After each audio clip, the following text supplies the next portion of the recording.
distinguished and colorful. This group, I don't know. Yeah, I have to be kind of careful there. Yeah. We're very fortunate in having this group of men with us. And I'll just start by introducing our panel. And I also want you all to know this is, I've been lecturing this group too. I guess you saw me, my finger going like this. It's very informal, very casual. It's a very fun evening. If you want something to drink, feel free to get up, get something. If you get tired of sitting, feel free to stand, walk around. If you want to leave, leave. I don't think you're going to want to with this group. We had a dinner tonight with two of these gentlemen, and it was we almost didn't make it. It was just fascinating. So we'll start with this side over here.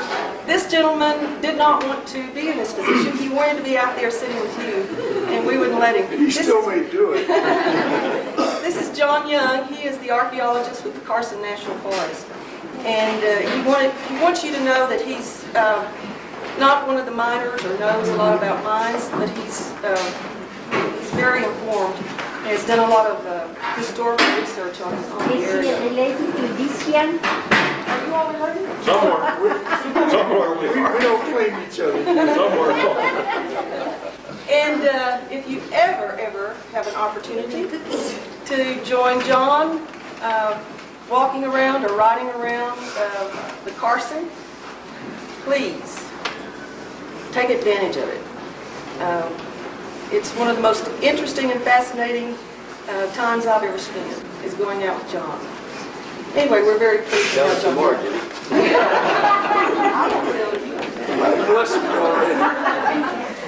The next one is Johnnie Brandenburg. I'm sure you're all familiar with Johnny. He's lived here all your life, haven't you? And his family was one of the first pioneering families of the valley. And his family has been involved in mining and in business. What year did they come, John? My granddad came in 1895 with his family. So the Brandenburgs have been here for 100 years. This gentleman, we're very fortunate to have. This is Bob Tiffany. He now resides in Albuquerque and drove up this evening just for this. He worked at Molly Mine, came in 1954, and worked until 1986? 86, in several facets of the mine. This whole evening is about not only about the early mining days, but it also includes Molly Mine. And he also brought a film with him. I hope you will stay and see it. It's dated from 1920? It's sometime in the early 20s. So we're very fortunate to have, we're pleased that he came. If you're bored some evening and want an interesting dinner guest too, Johnny and I just had dinner with Bob Prunty and Bob Tiffany. We almost didn't make it to this system. It was just wonderful. In fact, I wish we had the recorder going. We heard stories that I hope they remember to tell you. This gentleman we don't need to introduce, Johnnie Mutz. His family, he's lived here all his life in the valley, and his family was one of the first pioneering families. Do you know what year they came from? I don't remember. It's been so long ago. It's been a long time. When he was these stories, they'll tell these stories too. Johnny is a baby. Did you work in the Jayhawk, or did you just take supplies at the Jayhawk? I worked at the Jayhawk mine for 1 year, 1 winter. Yeah. I think maybe We helped build it. So his family has been involved in they're very informed. You're not going to hear, you may hear a little BS, but not. Your facts are true. John Miller and Johnnie Mutz both have been on our other sessions. And John Miller keeps asking, why are you putting me on these? I hope he will ask questions, is what I'm hoping. First of all, Johnny has a degree in geology, and Worked at Molly Mine also for 6.5 years as a planning engineer. And he's a good, strong person to have on these fields. And probably has hiked every inch of this valley and knows it all as far as the farm. Plants and the rocks. And the next one, this is the first time he and Bob Prunty have been on our panel, is Harold Young. We have invited Harold's mom and dad to be at our other series, and they live in Albuquerque and don't come up in the wintertime. And so we've invited Harold to be on this one because he has heard stories from his dad and probably works in the mines back in the 18.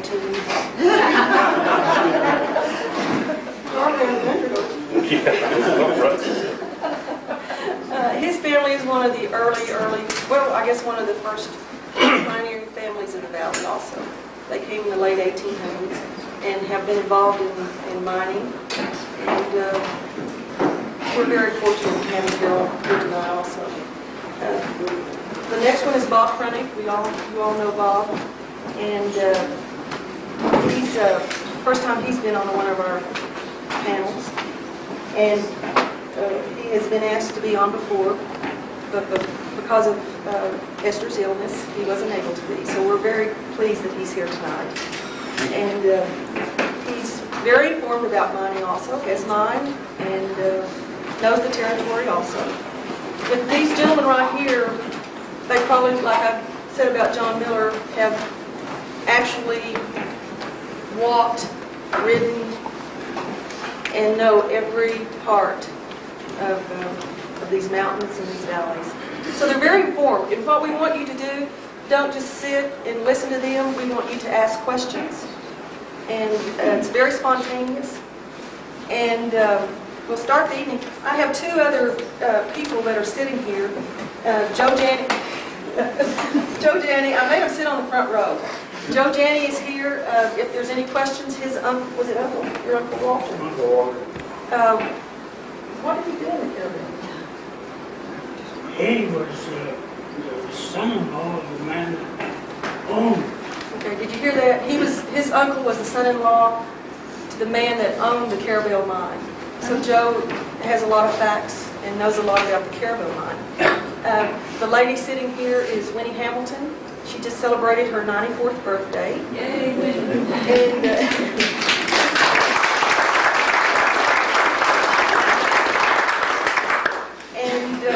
Her uncles and her dad, her family, were prospectors here in the late 1800s. So if you have any questions of Winnie, we'll relay them.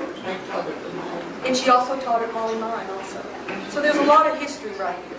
So we'll get started. And what we're going to start with first, I'm going to ask Bob Prunty to start it. You don't mind, do you, Bob? Bob, No. I'm going to get tested. Sometimes it's good as another. And like I said, this is very spontaneous. None of this is organized. You can tell.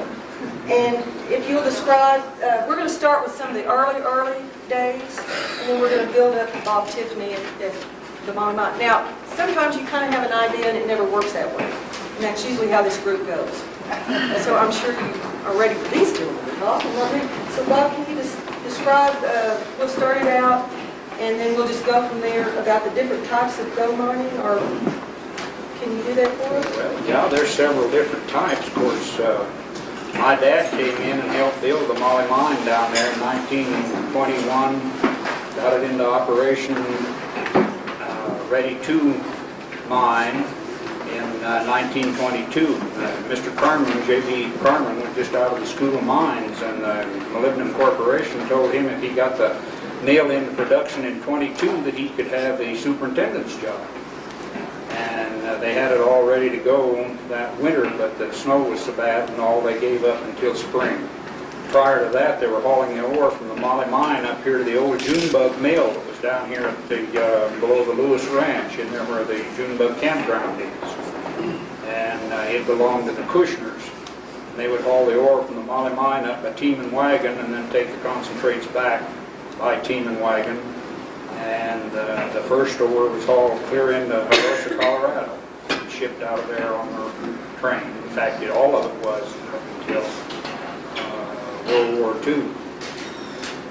So that was the Molly mine, and as I say, I grew up there and here in Red River. Knew a lot of the old miners that were around the area here. So if there's any special mine you want to know about, I'll try to explain it to you. Judy asked about the different types of gold mining. There's the old prospectors would pan in the streams or check along the banks for ore and start out with a gold pan to see if they could get any showings of gold or anything, and if they did, well, that was where they either tried to trace it down or see where it came from, or go ahead and open up a tunnel or add it or whatever you want to call it. And then if they had, well, then they would put in their sluice boxes, which was a faster way of recovery of gold rather than with the gold pan. And they used the old rockers, the old cradles, where they would shake it and had a sloped bottom on it, and they would shake it back and forth to get separate the coarse rocks and dirt out of it. And then up Placer Fork, they had a hydraulic operation up there, as well as the hydraulic mines over in E-Town, where they used water pressure under nozzles, hoses, and just washed the gold bank down into the sluice boxes, and then picked up the gold behind the riffles in the sluice boxes once a day or whenever they cleaned them out. And I guess that's about the, and then of course there was the tunnels. When they did find something that was rich, they would drive a tunnel in.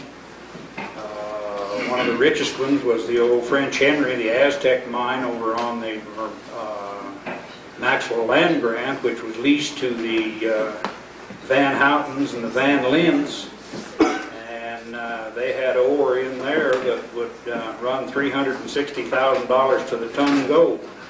They took out over $3 million worth of gold out of those two mines, and some of the miners that worked over there worked down at the Molly mine down here, and got to know them. There was the Fred Reval and his brother Frank Reval, and Cleve Horner, and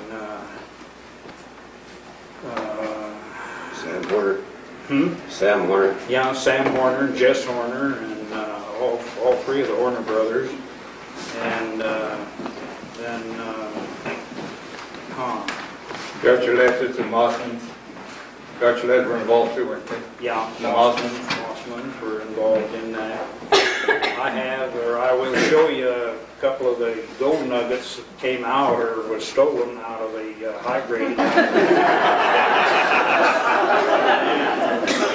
They told me they would go in, and after they would blast, there would be blowholes, or when they were drilling, they would drill into a cavity, and they called them blowholes. And those blowholes were loaded with gold. I mean, the cavity around would be covered with gold. The nuggets and, of course, gold would be laying in the bottom of it, and the wire gold would string down from the top. So after they blasted, why, nobody got to go into the breast of the tunnel until the owners went in and cleaned out the blowholes. And, of course, as I say, these were high-graded out. They always checked their clothes, checked their lunch boxes, their thermos bottles and everything, but knowing the miners, there's always a way around. And the favorite one they told me over there was taking, you left all your clothes in the dry house, but you could wear your miner's shoes home after they dumped them out and checked them, or the foreman checked your shoes. There wasn't any gold in the bottom of the shoe. They found out they could pry the heels down in that hollow when you made your nailed on your own heels on your shoes, or why you could fill that full of nuggets and pound it back on, and you'd steal the gold that way. And supposedly these came out of there that way. There's two real nice nuggets there. And then I don't know, the Carabel up here had there's a record. They claimed they shipped 5 gold bricks. I traced down back in the 30s, there was actually in Trinidad, there was a record of 3 gold bricks. A gold brick is about 6 inches long, about 3.5 inches high, has sloped sides so it would pour out of the mold, and would roughly weigh around 200 pounds, something like that in gold. And on that basis is where they sold stock into the Carabao up here. But there again, now the French Henry, they ran into a fault that came down through the mine there at a 45-degree angle. And when they hit that fault, they completely lost all of the gold. And they went down the fault with a shaft, they went back up with stopes, they put tunnel through. Eventually they put a tunnel clear through the whole mountain of Baldy and never picked up another ounce of gold. And so whatever that fault was, it completely cut off the rich vein of gold that they were following. And they had 2 crews, they worked on both sides of that. Yeah, they That was worked. an engineering feat because they only missed it by 1 foot. Yeah, missed it by 1 foot when the 2 tunnels joined. So I guess that's about all, unless you want something spatial or some spatial mine around here. I knew all the old timers, the Olin brothers, Winnie's uncles up there. We used to go by there and eat. I worked in the Golden Calf mine for them. They didn't have the steel rails. They used small poles about 3 inches in diameter, flatten them on 3 sides and nail a piece of steel on the top to run the car on so it wouldn't chew into the wood when you push the car out. Yes. Where did you put your claim? I mean, was there an assessor's office here in town, or, I mean, when people want to stake a claim? If you registered to claim, Ed Westerby at one time was the registrar for claims here in Red River, and otherwise you had to go into Taos to the courthouse, and all those old claim records was destroyed when the courthouse burned there on the plaza in 1932.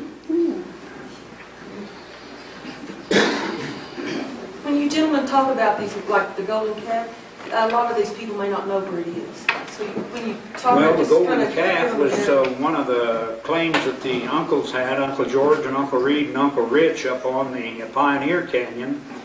And they also had the Golden Treasure, known as the Golden Treasure property. They had several shafts up there. I think there's 5 different shafts that they sank in there on that ridge. And one of the shafts had some real good gold in it, and they were going to take it out and ship it.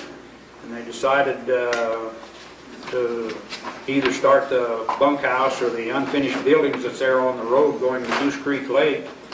And they got around to go down and get their gold, and the shaft had filled with water, and they couldn't get the water out, so they never did complete the bunkhouse and the cookhouse for the...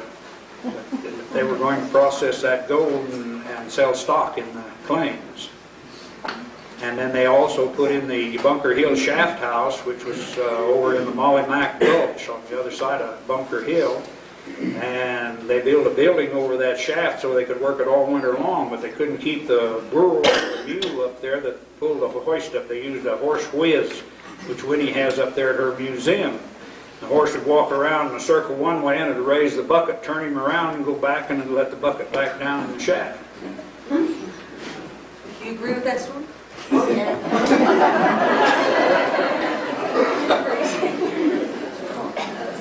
Carol, do you want to tell about what you know? I asked Carol if he wanted to tell about what he was going to do. Well, I'm not near as experienced as any of these other people. I'm just a young whippersnapper. The only reason I'm here is my great-grandfather, B.J. Young, was one of the first ones that came in here and started. And B.J. had contracts to cut most of the timber for the mines, and he cut a lot of the firewood. I was just telling Bob, I got a bunch of pictures. We were talking about the buffalo, where they've got wood stacked up with Jess and my dad's sister Marie. They got wood stacked up about as tall as this whole room right here. It's nothing but aspen that they were using to burn and keep boilers going and keep stoves going and what have you. And then Jess, my grandfather, he hauled a lot of freight around here and then hauled freight over into LaBelle and up into Midnight, that area. And of course, Johnny and I are related, and we've got my other great-grandfather on the Mutz side, of course, over in E-Town. And they did a lot of hydraulic mining that Bob's talking about over there. I've got, if you want to come by my place up there, I've got the hydraulic nozzles, the big nozzles that they use to knock the mountains down with. Got a lot of pictures of them doing hydraulic mining over there when it's operating. That's when the big ditch went all the way through and around. And I got pictures of where it went from in the flumes and in the pipe, and then it turned around and went out into open ditches. Came across in open ditches and snaked all the way around and went in. This flume he's talking about is where they took the water out of the Red River over into the Merino Valley for placer mining. And he's speaking of when they brought the ditch, surveyed it around the big cliffs up there on East Fork, they would let the men down over the cliffs in a rope sling, and they would single jack the holes into the cliff and drive posts or pegs in there and a brace down below at an angle to support the weight of the flume in the water around the cliffs. And they had their own sawmill up there at known as the old ditch cabin up on East Fork. A lot of the workers and all stayed in there, and they had their own sawmill there and sawed their own lumber for those flumes. And they had their own ovens up there to bake bread. Yeah. They had all those ovens up there to bake bread. They had a lot of it. Well, since you mentioned the sawmills, they probably no one ever knows it, but that reason Sawmill Park was named Sawmill Park. They used to have a sawmill there that was all done by hand. They put those logs up at an angle, and two men would take a crosscut saw and saw the lumber down to this big ditch. And that's the reason that was named Sawmill Park. I can still show you where it was at. How long the ditch? 44 miles. 24? 44. 44.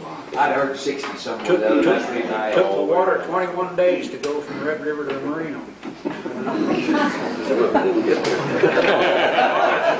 Not only that did they take the water out of the Red River, they went all the way around and picked up a ditch that went up to Middle Fork Lake, came around with a little furrow. You can still see the, looks like a plow furrow, took the water out of the,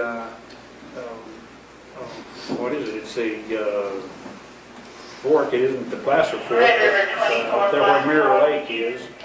They took that water, took it back around, dumped it into the ditch, took the Middle Fork water, ran it back up the Red River Canyon, and dumped it all into the above the head gate up there. So they got all the water out of that area. It's quite an engineering feat. Did Pioneer, did they build that as part of that Pioneer Lake up there? Was that part of the water system? No. No, it never was. It was on their own side. There was Lost Lake, which is Yeah. in Horseshoe Lake. Yeah. There were three lakes. They used to call them 1, 2, and 3.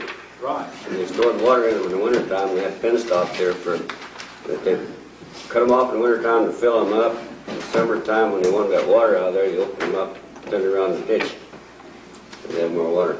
What year did they do that most of it? I wasn't here, I don't know.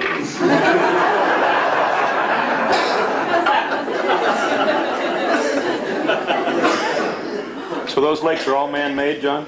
No, they're all natural, but to store more water, they were built up on outlets to hold more water, Okay. just to make more water. No, they're all natural lakes. And then during the WPA days, they also raised the dams a little bit too, didn't they, Johnny? Well, they redone them. Redone them, yeah. Yeah. Yeah, they washed out. The Forest Service and the WPA did a lot of that work up there. Well, Harold, can you tell a little bit about the Buffalo mine? Your uncle worked in the Buffalo. Yeah, I've got, well, my grandfather worked up there, Jess worked at the Buffalo, and then my uncle worked there, Kenneth Craven, that box, the mailbox in Buffalo, New Mexico Mines Company. And it had an address. I got an old receipt book here from Buffalo, New Mexico Mines, and a lot of their mail came to Buffalo, New Mexico. They think it came to Red River, but a lot of it came to Buffalo, New Mexico. And I got receipt books which are interesting. I won't bore you with any of this here, but I'll tell you some of this. My grandfather also, with the other things he was doing, was the Justice of the Peace. And I got a whole bunch of all of his records in here that tell about when miners and Jack Brandenburg. Jack Brandenburg filing claims against some of the mines in here. And, yeah, it's pretty interesting going through this. There's a lot you may not want to go through. But just to show you here, Ray Vandal, of course, Kelly ran the Buffalo to start with, and Deke Kelly, and then when he left, expired, whatever, why, a guy named Camphausen ran. And Kenneth, my granddad worked for Camphausen. Camphausen ran for quite a while. Buffalo Mine ran until about 1938. And if you look back here, you'll see stock certificates. We got stock certificates that was issued to the family from Buffalo Mines. And the last stock certificate that was issued was in 1938. And here in 1937, just to kind of show you what a miner made, he made $2.50 a day. And here's one, Ray Vandal wages. He worked for 10 days, and he got paid the most. He made $30 in 10 days. Let me tell you something about Ray Vandal. Look out. I'll tell you something about him, too. When they started prospecting again for gold and looking around all these mountains up here, why, I was furnishing saddle horses for these guys to ride around, engineers and so forth and so on. But Ray Vandal was working for them, and so was Johnnie Brandenburg's dad, Jack Brandenburg. And I was furnishing horses, so during the day they'd have me help him. So Jack was down in this shaft cleaning it up looking for gold, and Ray Vandal and I was up running the hand hoist, bringing the buckets up, and dump them out when they've got it full of muck. And old Ray said, "Hey, Johnny," he said, "I bet you I can look the sun longer than you can."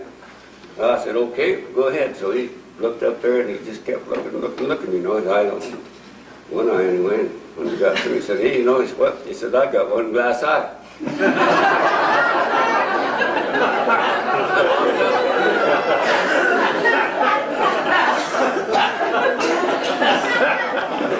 Was there anybody on that?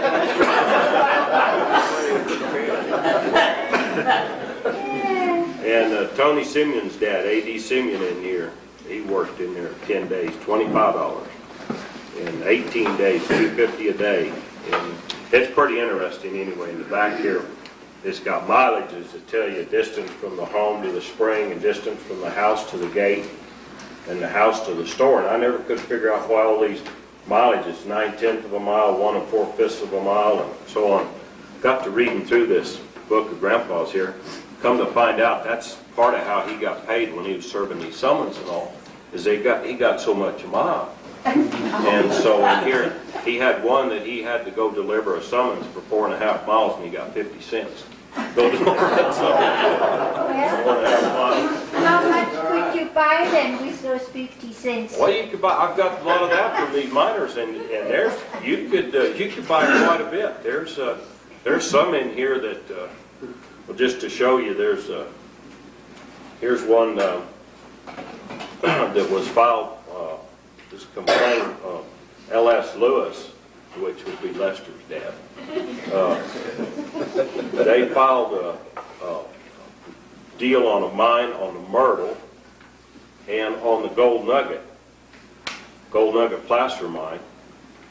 And let's see here, there's a year of 35, March of 35. And if you go through most of these, you'll see that in 35, 36, 37, and 38 is when these mines were going out. And that's when they started going out of business, and that's how my uncle wound up a stock certificate, Kenneth, because when the bunkhouse, you remember when the bunkhouse burned up there, and Kenneth was in the bunkhouse? And they gave him, Horace Johnson down here had the grocery store, and they told him he could have all of the groceries that were left in the grocery store. Marie said they got the groceries out of the grocery store that the Buffalo had, and a whole bunch of stock certificates. That's what they got paid. A lot of these miners that were in here, they didn't get paid hardly anything. You go through these, it's pretty interesting. And which one was the Buffalo one? the Buffalo was up past my place, about 3 miles up Placer Creek there. And the Myrtle is the mine that's right below it. And that's pretty interesting in here on the Myrtle, because there's a 4-page deal here to where Mr. Simeon was a watchman. Tony's dad was a watchman up there for the Myrtle.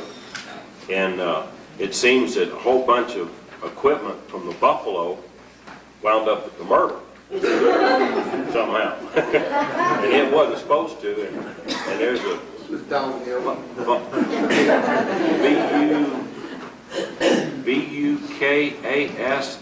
Vukasnovich. Lukasovich, You know, Willie. Willie Lukasovich. Willie Lukasovich. Yeah, he lived with a horse from Mary Johnson up there. Willie did. And he had claimed a bit of cricket. okay. Well, there's some in here on them, and it shows how there's, Jess signed this anyway. They're supposed to take and have everything returned back to the Buffalo. And I mean, there's a list of stuff. There's some more of those yellow pages back here. Here they really are. Here's a list of just this, I mean, it's everything up. There's muffers, there's 1-inch brass cuffs, there's all kinds of things. I don't even know what they do. Iron molder and a pedestal and gold washing pans, 2 gold washing pans, all this stuff. 5-gallon kerosene oil, all kinds of things. It's kind of interesting. If you want to later, anyway, you can come by and I'll let you look at some of this. What year was that, Harold, roughly? The year, well, it wasn't roughly, it's 29th day of June, 1936. 36. At one time, there was a complete mill there at the Buffalo Mine. That's how they got all their equipment. It's all gone now. The smokehouse, everything, cook shack, old root cellar out there for the winter time and everything. Yeah, my uncle stayed up there, Kenneth lived up there. Yeah. But it went to about 30 days.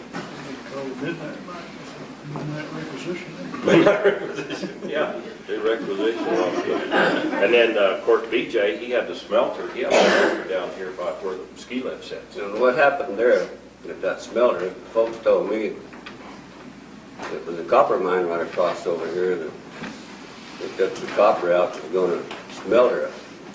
They had a big ditch from out of the river come up through my place here in Red River. You still see the marks of it. But they fired it up, and the first day it blew up, so that was the end of it.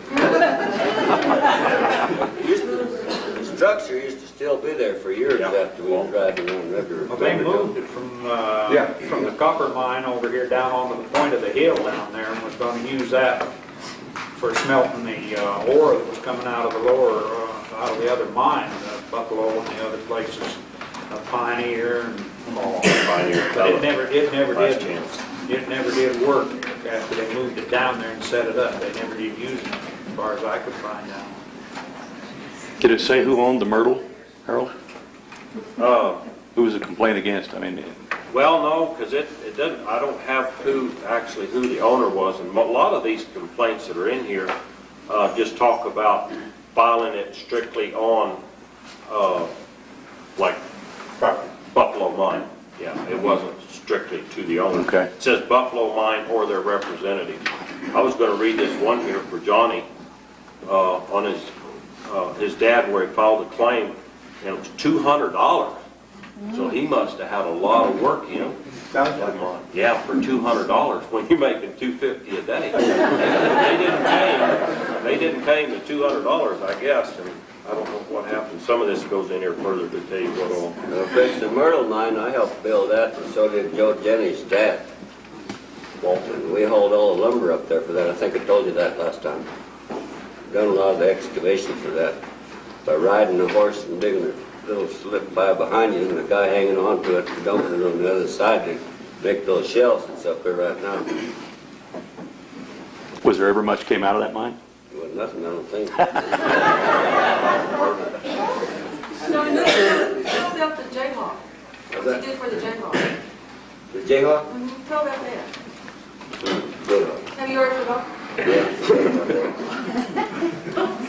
What you doing? No, that was the mine that they had that they got the ore out of for the Myrtle Mill. We worked in there all one winter just about getting the ore ready, the ore bins and everything, and hauling it down to the Myrtle. Well, the old timers that's been here all their life told me, he said, you watch, as soon as that mill starts, there's no money coming out of the gold out of the bottom, it'll stop. So sure enough, they cut it off. But we worked up there all one winter, the Myrtle Mine. I mean at the Jayhawk. How do these meals work? I mean, what y'all talk about a meal? What kind of, you crushing this stuff? That's something else I wanted to tell you. I forgot just now, but when we were talking about the ditch, big ditch and everything, well, I don't think anybody mentioned it. We didn't mention it before, but the Oldham brothers up there had a water wheel. in Plastic Creek. They dug a ditch by hand, I think it must be a couple miles longer, maybe 3 miles. The water came out of Goose Creek, come around to this water wheel that's up there in Plastic Creek. It used to be standing, part of it still is. And then it was geared down to where they drilled these, they had some rocks up there that were real hard. So they drilled holes in those, they tied them on whatever cables or whatever, and they drug around and they crushed that rock up with those rocks dragging around, that granite rock. Call that the Arasta. There used to be. Water wheel ran, you can see in the picture there, has a log chain went around the water wheel back over a wooden pulley and turned so that it would turn the Arasta arm. There was 4 arms out on that, and these big rocks drug around in the bottom of the vat to crush the ore. That Arasta came from the idea of the old Spanish Arastas that they used in the early days mining here, where they used a horse to draw the or to turn the arms of the Arasta. That raster that Ed Westby had there by the ranch. Between you and Paul Pond. Right there by the ranch. Those rocks, if you want to see those, I got those rocks out there in my front yard. And they took and they drill them, and they put those big spikes in them, and they pull them around, and those rocks they're on a pretty good size on top, and then on the bottom they're as flat as this table. Ground off flat. Where they ground them off, pull them around. A bunch of rocks. And to take it a step further, actually, the older brothers built 3 of these. We're talking about 16-foot wooden water wheel, overshot, this sort of thing. They powered 2 Arastras, a dual set that sat in front of them. There were 2. One is still in existence. You can still drive up and see it. It's up Plastic Creek. That's the one on the Endeman property up there now, where the pictures are like...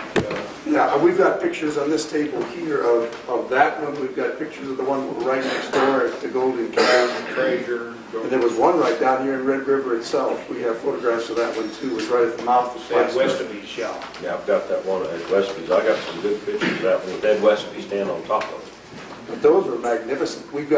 We have on this table over here too the original drawings that her uncle made and then built those machines from. They're absolutely fantastic.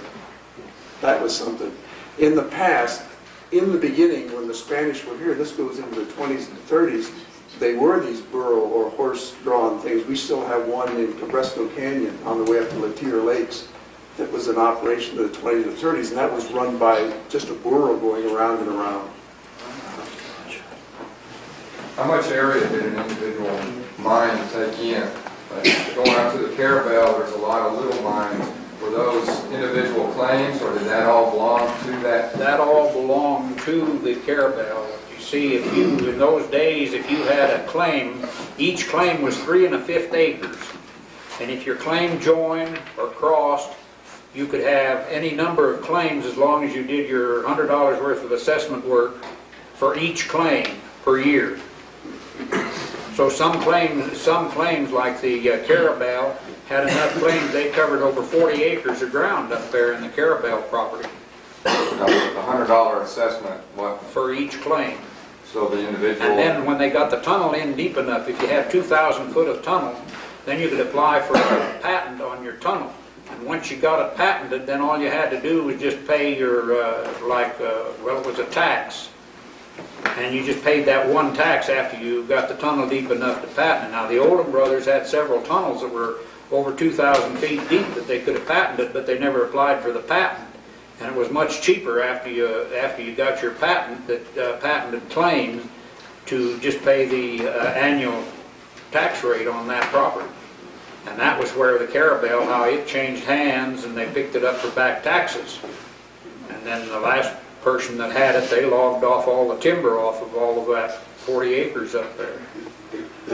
Bob, were the Moberg pioneer, were they in any way associated with the Carabel, or? No, they were an independent group. Yeah. Old man Moberg had that. He had the 2 sons that were up there, Harry and Oscar. Yeah. Harry and Oscar were alcoholics, or yeah. Yeah. I remember them coming to town. I can remember. Yes, we all do. I can remember old man Moberg coming down and getting groceries down at Will Johnson's down there. This is in the early 30s. He'd take a 50-pound sack of flour on his back and a sack of groceries. He'd try to find the boys to help him take it up. He never could find them, and they'd slip along in the brush and follow their dad up the canyon. They wouldn't help him carry the groceries. How about Mr. Crow? Was he? George B. Crow? Yeah.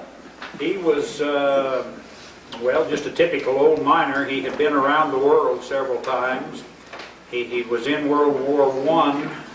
He had a pair of Dutch shoes carved out of a German propeller that he had up there in his little, he had a little museum. Yeah. You could go up there in the days and pay him 50 cents and he'd show you his relics out there and his mineral specimens. He was also a botanist. He collected flowers from the Andes and from different places and brought them up and transplanted them in his flower garden up there. And he'd build up with rocks and different things, and he'd have the Merrimack and the Monitor ship, you know, and he'd have different things that all planted in flowers that he would take you around the show. And he was quite a character.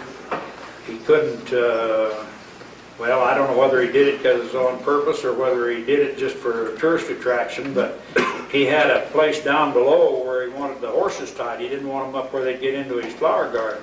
He put TYIEHOURSESHEAR. But he also had visions of grandeur about a hotel up there. Boy, he started to build a big hunting lodge up there. You can still see the excavation of it. Yeah, he dug out for the basement for that hunting lodge all by hand. As well as his tunnel. Now, the tunnel that he had there over on the side of the hill went in over 3,000 feet back into Baldy Mountain, or into Black Mountain. But he was not associated with the caravan. No, he was independent too. And just below him was Uncle Billy Anderson. He had a claim in there on the right-hand side of Pioneer Canyon. I worked up there for him when I was 14 years old one summer, and he said if I'd come up and muck for him and help drill, he'd give me a half interest in his claim. So the old man went all the way to Taos, filed the papers, made out a half interest in the claim up there for me. He said if we can just get 4 feet this summer, he said, I think we'll hit it's just going to get rich. And so we worked there, hand steel, like that hand steel laying there on the table. You start out with a small one, and you sit there with a hammer and pound it in. He'd sharpen the steel, and he told Dad he'd do all the blasting.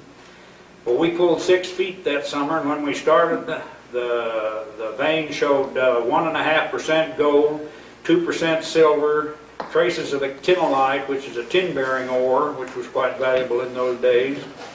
And there was a fourth ore, I can't just remember what it was. Well, anyhow, when he sent it in, I had to go back to school, and he sent in the last assay report, and when it came back, I saw him. He said, you know, Bob, he said, we missed that vein somewhere in there. He said, the gold dropped down to 0.5%, and he said, we lost the actinolite altogether, and he said, there's just traces of silver. And we pulled 6 feet. Wheeled it out in an old steel wheelbarrow. We got the old steel wheelbarrow over at my place over there. What was the percentage rate of the high grade ore? What was the percentage? Yeah. If they could get $3 to the ton gold, they figured it was quite valuable.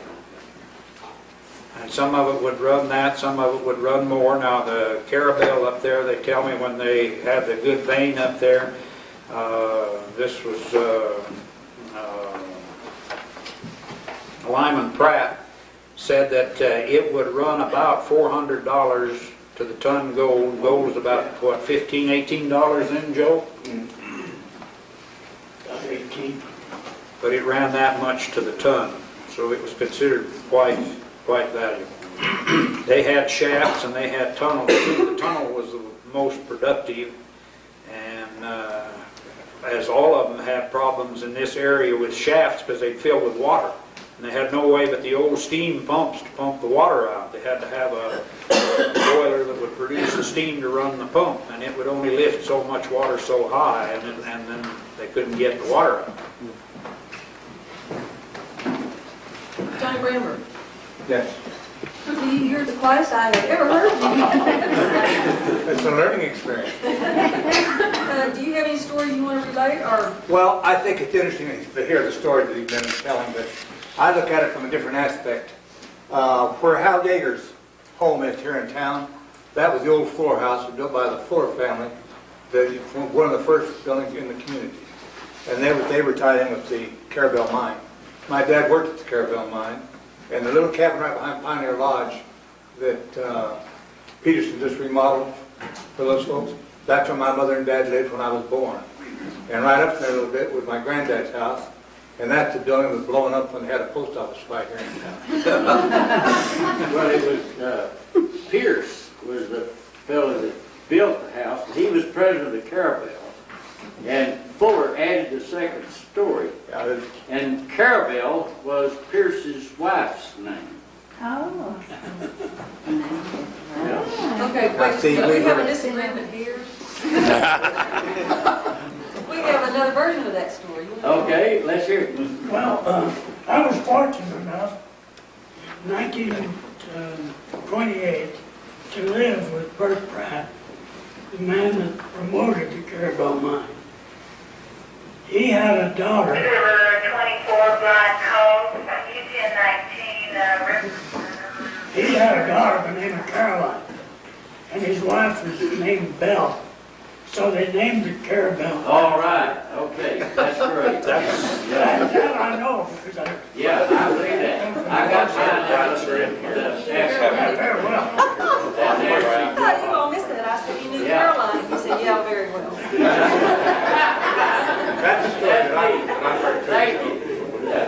But what I started saying was, the family that had that building, the Fullers, they left when the mine closed down. They left, and that building sat empty for a long time.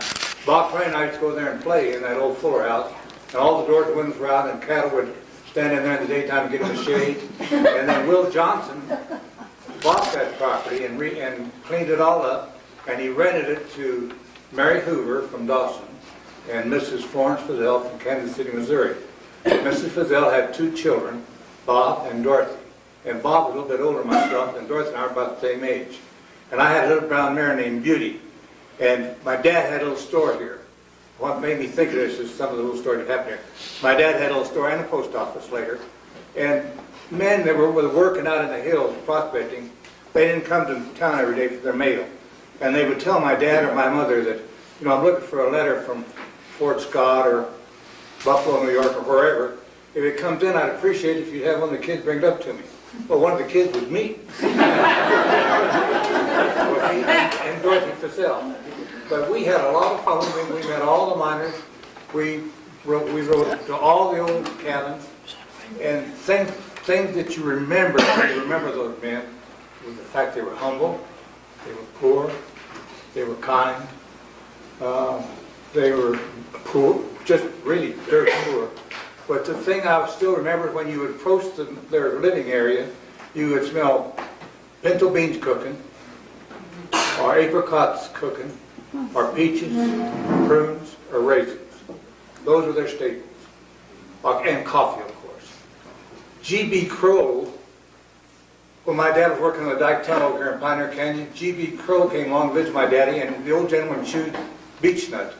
And my dad had just cleaned all these, taken all the bark off these ties, and was going to carry them into the portal for braces inside the mine. And Mr.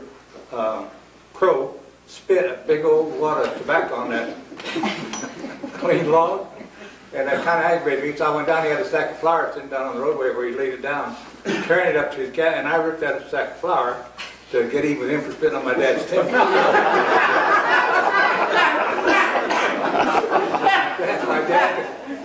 My dad got even with me because he let me carry that flour up to Mr. Crow's cabin. Well, ever after that, Mr. Crow and I became real close friends. And whenever he needed something carried up there, Dorothy Fazell and I would get my little mare, and we'd take it up there. And the old man would always offer you a cup of coffee. And you could always tell when you'd get your cup of coffee that that cup had been used by somebody else, so you'd put it over here and drink out of this side. Always had a ring around it. It was always well. He wasn't very fussed about washing dishes. And the Mobergs, Mr. Moberg was at the old plane that fellow talked about in Pioneer Canyon, and Harry and Oscar were the two boys, and I think they came from Kentucky, as I recall, visiting the old man Moberg. And the old man died in Raton. He's buried in Raton. And the two, Harry and Oscar, were veterans of the First World War, and they both received pensions, and they drank themselves to death after that, and were buried in Albuquerque. And they swapped off the old Edison Victrola, that had the Irish tunes on it, and the old man Moberg would crank up that, and Harry and Oscar would get out there on the floor and dance a jig, to the... You was up there when they did that, wasn't you? That's the one Tony Simeon got when he traded him liquor for it. Yes, and that's one that you and I would like to see remain in the valley. But when Tony Simeon died, when Tony Jr., when he died, Bob bid on that Victrola to try to see if we couldn't keep it in the valley. And I wanted to bid, but I wouldn't bid against Bob. And there's another guy that bid us up, and he bought the Victrola and carried it out of the valley. $800. But we'd like to... What did you pay for? $800. But it had the old beeswax cylinders to it. Yeah, had the beeswax cylinder, the big morning glory horns went out. And still had the old Irish tunes. I think he had 20-some odd records there for it. While you're talking about the Fuller house down there, you ought to tell them a story about you and me and the bear and the old bear hide that was in there. Do you remember that story? I remember skinning my teddy bear. An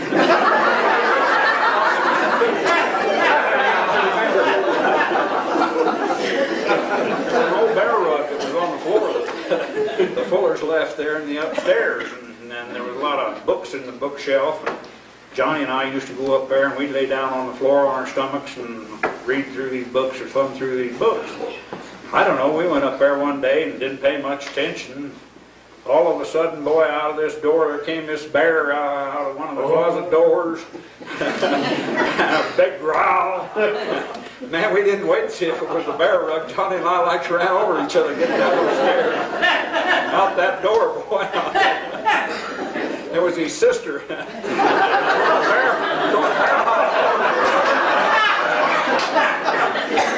Eileen was quite a little older than we were. Me and Johnny steered around that house for several days. We wouldn't go anywhere near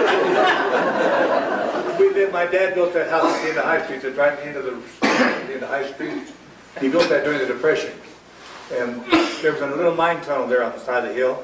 And Bob and I would go up there and play with our little old cars and ball bearing until we get out of the mills around town. And we decided we'd camp out. So we got my dad's old wagon sheet. And we worked all day long with getting quick enough to hold the thing up and get it all staked down.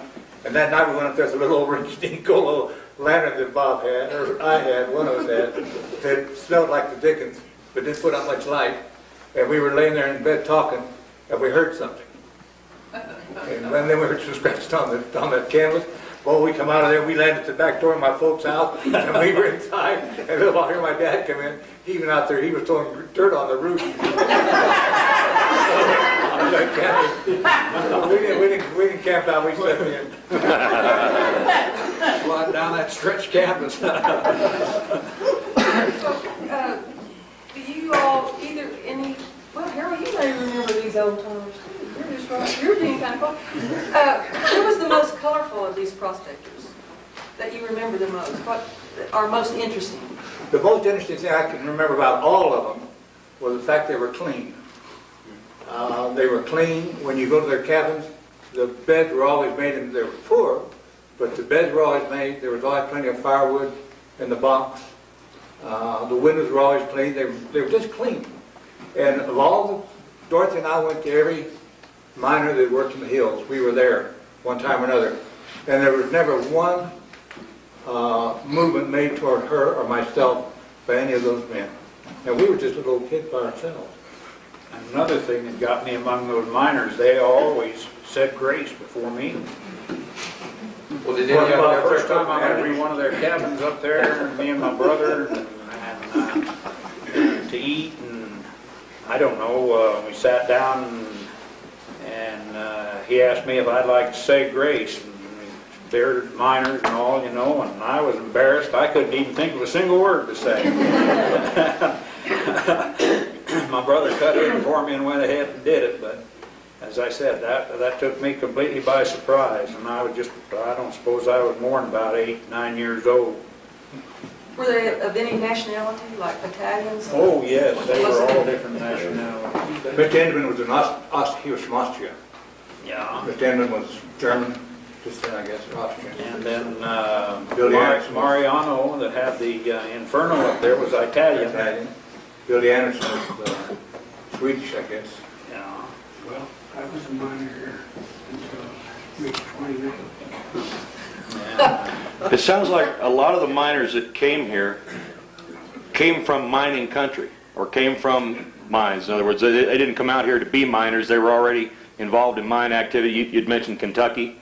I know Tony Simeon, or old Tony, Big Tony, came from or down around the corner of Kansas, and that was mining country down around Frontenac or Pittsburgh. Pittsburgh. And was that real common when they came here? They had been in Pennsylvania or they had been in West They were Virginia? pretty naive. They were pretty naive. Okay. They came with stars in their eyes. They were looking for gold and silver. They weren't sophisticated to recognize molybdenum. It was all this molybdenum was sitting right down the canyon, and all the guys up here were beating their brains out for gold and silver. Here's this one of the richest deposits of molybdenum in the world, right down the canyon. Well, from that part of the country, they've been mining lead and zinc. Remember old Tom Gill and his dad, John Oldham Gill, his dad, knew where the vein of the moly was up there and said, well, that's just old graphite. And they just throw it away, you pick it up, it'll black a piece of paper, blacken your thumb, and they said it was just graphite, wasn't worth a dime. Shoe polish. Shoe polish. Yeah, well, shoe polish, yeah. Old Gill used to polish his boots with it.